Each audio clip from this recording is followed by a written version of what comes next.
I do not support that new rule, and I would fight it if I were elected to the United States Senate. That was a question that came up in the debate at the Greenbrier at the Virginia Bar Association, and the moderator asked, do we believe that that is an excessive rule and it's an overreach by the federal government?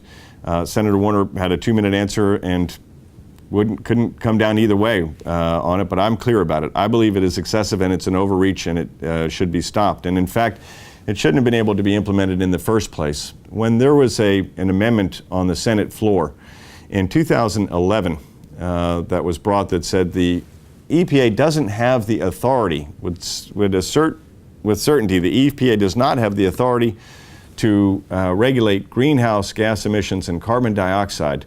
9 Democrats voted for it, including Senator Jim Webb. Unfortunately, Senator Warner did not.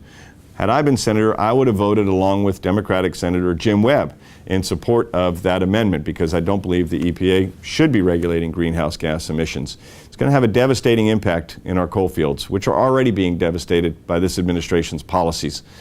When I was in Dickinson County a couple weeks ago, I was talking to a laid-off coal miner there.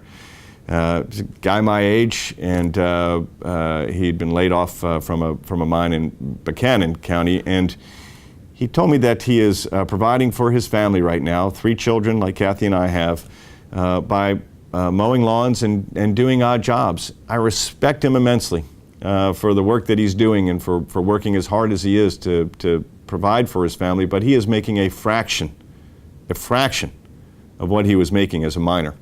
And we see that all across the Southwest today as a result of these policies.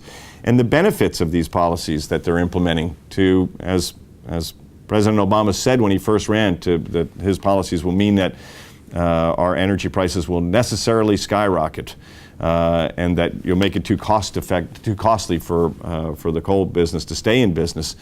The effects that we're seeing all across Southwest Virginia are devastating. And I will stand up for our miners and their families and the small businesses that rely on them.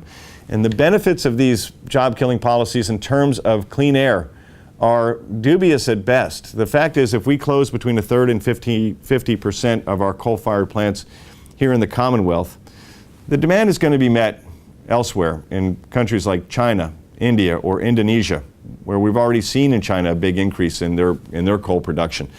And they don't produce as cleanly as we do here. Those countries do not have the same standards, the same stringent clean air standards that we have.